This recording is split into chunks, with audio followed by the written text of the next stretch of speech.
اكيد يعني حتى في فتره سابقه تكلمنا عن النقطه هذه، نتكلم على مستوى النجاح. النجاح يتجم تكون حتى بلاعب وسط ميدان، تنجم تكون حتى مدافع على مستوى التسجيل، وبالطبيعه على خط الهجوم. اليوم سانسيرمون لي ستاتيستيك نتاعنا على مستوى الخط الهجوم ناقص شويه. يلزمنا نختصوا في النقطه هذه.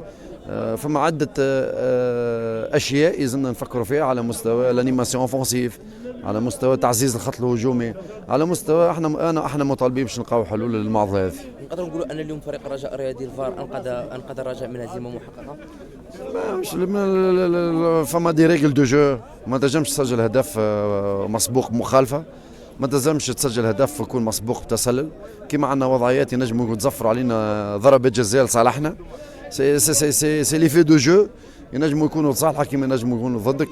اليوم الموضوع نتاع الفار والتحكيم ما نتكلمش عليه. سي احنا دي تكنيسيان نركزوا سورتو على المردود نتاع اللاعبين نتاعنا، على الحلول اللي لازمنا نلقاوهم، كيفاش نوليو اقوى، كيفاش نقاط الضعف نتاعنا نقصوا منهم.